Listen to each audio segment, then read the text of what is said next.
Hey guys, greetings. My name is Desmond, and I'm making this video as a sort of to help push our crowdfunding. We are attempting to make a film uh, of Peter Kreeft's best-selling book, Between Heaven and Hell. And so I'm making this in the hopes that you will consider following us and pledging to us. So here is the website. It's on seedandspark.com, which is a crowdfunding website similar to Kickstarter or GoFundMe, but it is all based around movies and shows, as you can see here. So we're about 33% of the way to our goal. And so we're about halfway to our deadline. So if you would consider following us, you can just link your Facebook profile and hit this button, and it will go straight to this. And you just fill up this stuff or click continue to Facebook. Or if you want to make a pledge, you simply hit that button and type in how much money you want. It's just like Kickstarter or GoFundMe, so there's a bunch of different perks.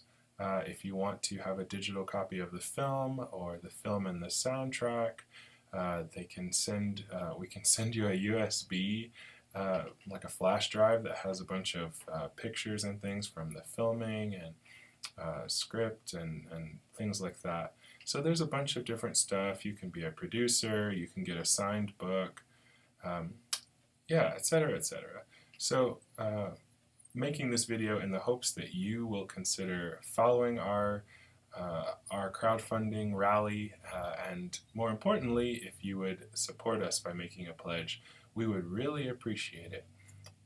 So I am making this as sort of a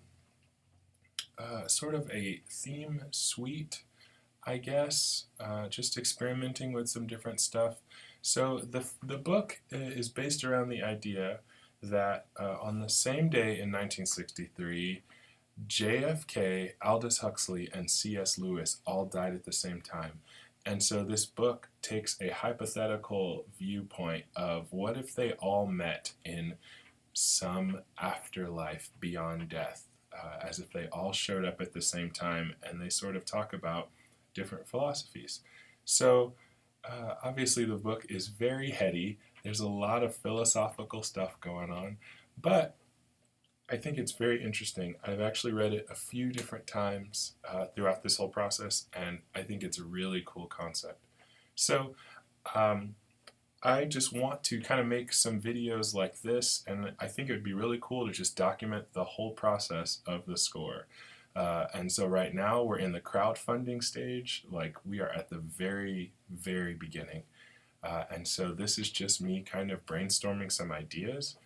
And I would love to continue to make more of these kind of videos as we move forward into the full scoring stage, into writing music for live musicians, into the recording phase of that, and all the way up through the final mix and the premiere with the finalized score. And so I think this could be a really cool project. I am such a scatterbrain. I'm actually sitting in my office right now and it's a mess. So I think that this could be an opportunity for me to kind of force myself to organize my thoughts beforehand. And so I think it'll be worthwhile. And you know, if someone else gets anything out of it as I go along, then all the better. I'm not much of a teacher, but I do have some decent ideas. Oddly enough, I have a bachelor's degree and a master's degree in music composition, and yet I still feel like I have no idea what I'm doing. And so I'm no professional at scoring a feature film, but for some reason, I have ended up in this position. So I am hoping to do my best. So this is a theme I came up with. I opened Logic and started playing around. I pre-recorded it so that you wouldn't have to see me noodling around for the last couple hours trying to figure something out. But trying to capture the essence of the film, it's an somewhere beyond death. It's sort of limbo, if you want to call it that. We don't really know where these guys are, but we know that they have all died. And so it's kind of good, kind of bad, kind of scary, kind of I don't know what's going on. So here's the idea that I came up with after a lot of trial and error.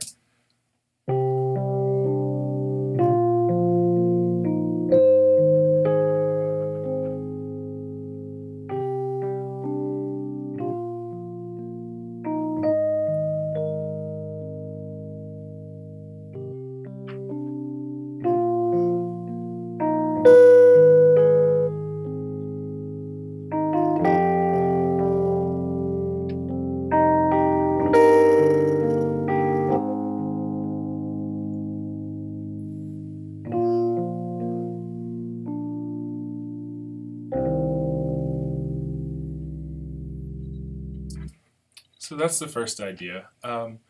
One thing that might be helpful for someone to know, so I kept trying to play through this, and I kept getting this part right here.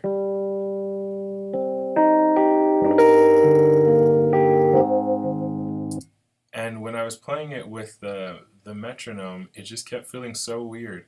And so I forced myself to put this 2 bars in, and even though I was just sort of still kind of brainstorming, I knew that I wanted 7 bars and then an 8th bar that wasn't a full bar. And so I put that 2/4 in there so that when I was counting, once I got there, I would know that like this is the 2/4 bar. Because I just kept getting thrown off by the fact that now I wasn't on the downbeat anymore. And so it's a lot easier to follow thinking of it as 2, 3, 4, 1, 2, 1, 2, 3, 4. And I like struggled with that for a while. And so once I changed that meter, it felt a lot better. And so the concept of the book is these 3 guys who are all from very, very different sort of religious and spiritual backgrounds. And so that's kind of my basic idea. I thought I would start, my first thought was kind of to have, JFK, the President of the United States, former military, the commander-in-chief. I mean, the typical USA sound is just that solo trumpet, and especially because he's dead, and so you think of, everyone thinks of taps.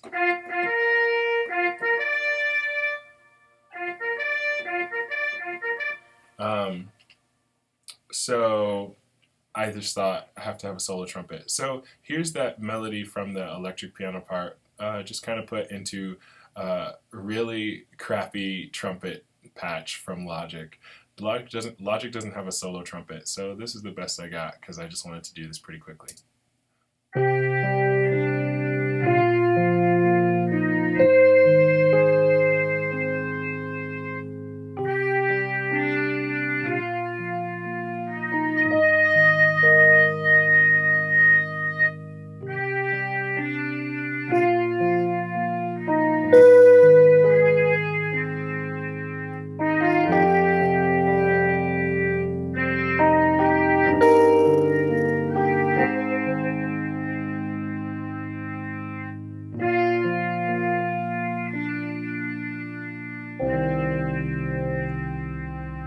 Etc. And so, yeah, one thing that I always find with the Logic samples, I do have some other libraries, but I always like to start and do my brainstorming in Logic and with Logic patches, is just because I don't feel like I don't have a template. I guess it'd be easier if I had a template, but again, I'm a scatterbrain, so I'm not that organized. And so, yeah, I could go in here and figure out this and then find trumpet solo patch, but then also the balance is different and the reverb and all of that stuff, and this is so easy to just grab from Logic, and so I just like doing it that way, especially when I'm brainstorming. This is not any bit of official. This is like, okay, I have an idea, let me write it down in an instrument sound that sounds sort of appropriate, I guess. So like obviously you can always give it more reverb. I like some of the patches automatically do that where the velocity is lower. So even if you're playing really loud, it's going to reduce the velocity that you play in the MIDI notes by, in this case, 35. Oh, I should probably actually press play. Or maybe I broke it. Oh, I see what I did.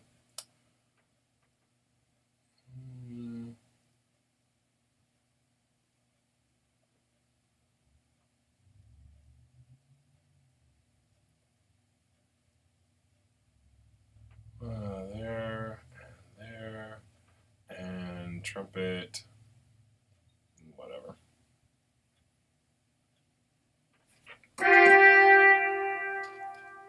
So that's a lot of reverb. But I have to really play hard in order to get it to the full volume.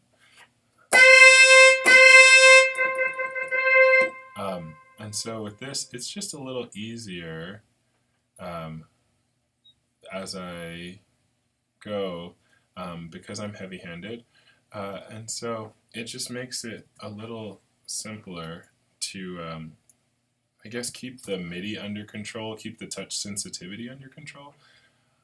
And so I'll give it a little bit of reverb, and that helps. Bring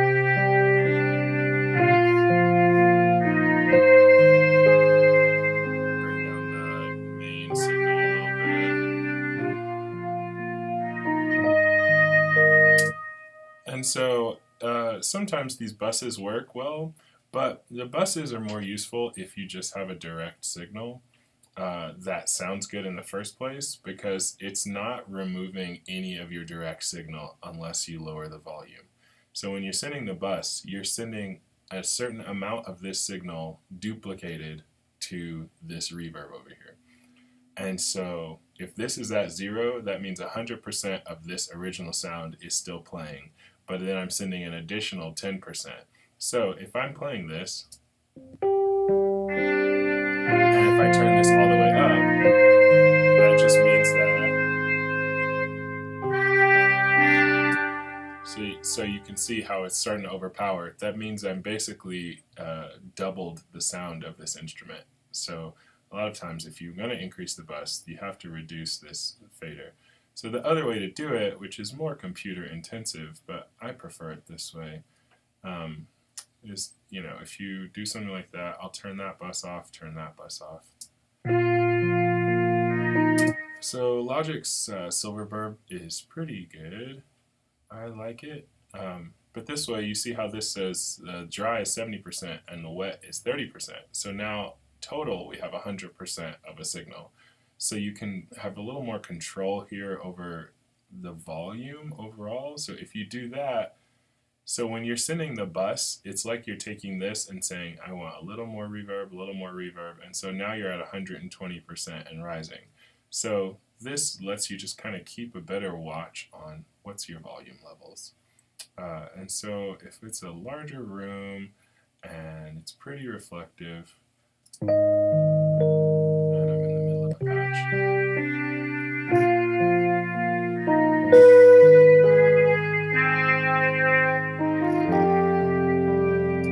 So now, if I want my dry to be less than my wet, let's say I want to do that.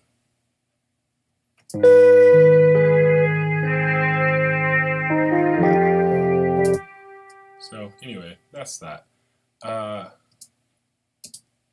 So let's look at, so for C.S. Lewis's character, I decided to go with a cello.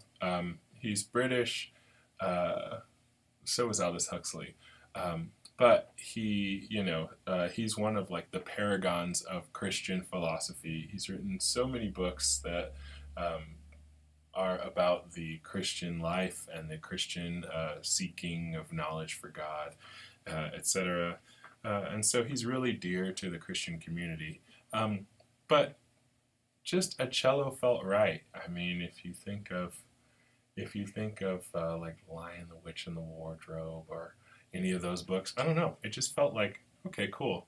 And it felt like something that was going to be a sharp contrast to the trumpet that is representing JFK. So it sounds like this.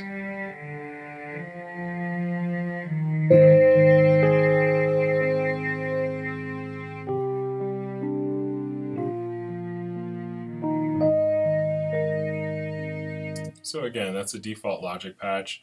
I reduced the velocity again. The issue you get with velocity is if you're touching really lightly,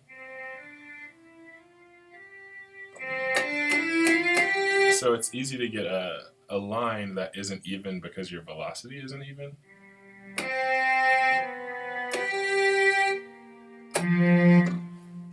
And so just doing this little velocity reduction helps make it a lot more consistent. Like you can see that most of the notes here are all in the same general velocity range.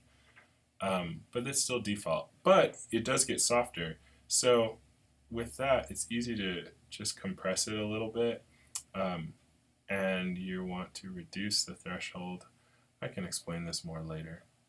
this video is already starting to run a little long. Reduce the threshold and increase the gain, and you're going to get instant results, usually. Without the compressor.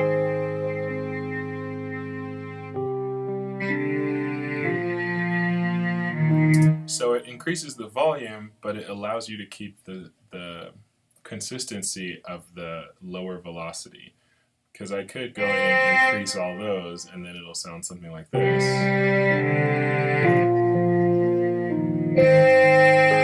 Right, so that's not ideal for a beautiful cellist. And again, this is a cello section patch, so at some point I'll go back and I'll redo a lot of the stuff with actual cello samples, and then or like solo cello samples, and eventually I'll record an actual cello player.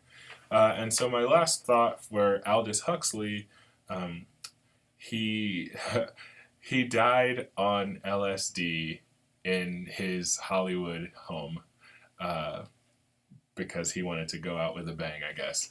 And so that just gives you kind of an idea. One of the recent versions of the Bhagavad Gita, which is a Hindu holy book, and it's about meditation and all of that sort of thing. He actually wrote the introduction, so he was deeply rooted in that Hindu culture on the American side. He's also from England, but he came over here and wrote lots of books. And so I just felt like, well, if that Hindu culture, gives us that sense of the Far East, he was also a universalist. And so again, it's just that feel-good attitude of accepting the things that feel good from any religion as universal truths rather than being specific. And so I went with an English horn as the idea that I'm leaning towards for Aldous Huxley. Again, I'm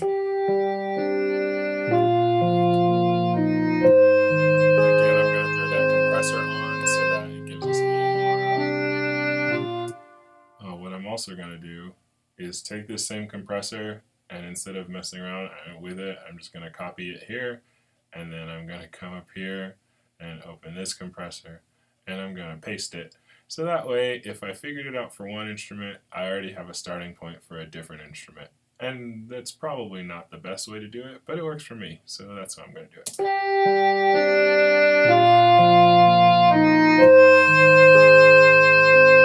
a little much, so I'm going to pull it back.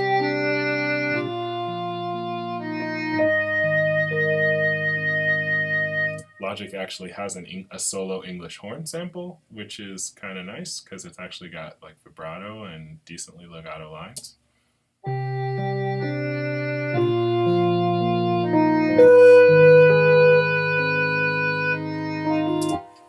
Anyway, so that's just kind of my opening idea for what I'm thinking of the film. It's got sort of the mystery of like, where are we? Which I think JFK's first line in the book is, where the hell are we? And so, it's about just kind of figuring out like what's next, and it sort of addresses the question that all of us have about death and the afterlife, is what comes next. And C.S. Lewis, being a firm Christian, has a very decided view on that. But JFK thinks something else because, he was raised as a Catholic, but he's all about, people doing their best and living a good life. And of course, Aldous Huxley, as a Hindu universalist, focused on meditation and hiring yourself, has a very different view. And so I just wanted all of these instruments to kind of be able to work together while also fitting into this theme. So that would be something that I would always suggest if you're trying to figure out multiple themes, start with one theme and see how it fits in different instruments. So I was trying to write a melody that actually worked all the way across the board. Certain things you play on a cello, you don't play on an English horn. And so I was trying to think, what's a melody that's going to fit all three of these instruments? Because it's such an intellectual film, the idea will be for all of these characters to be intermingling, and all of their thoughts to keep coming to the surface, all of their different ideals to come to the surface. And so I will want the instruments to do that as well. Anyways, thanks guys for watching this. Please go to betweenheavenandhellthefilm.com on Seed and Spark, and consider following us and even pledging. We greatly appreciate your support, even just as a follower of the film, but especially if you're willing to make a pledge. That helps us out a ton.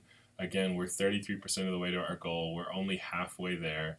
We have plenty of time, and we are really excited to make this film. So check out all this stuff, and if you like this video, subscribe to me. I plan on making more. Talking to my director, he has said that we are determined to make this film, and so I'm excited to get to work on it. Alright, thanks guys, and hope to see you real soon.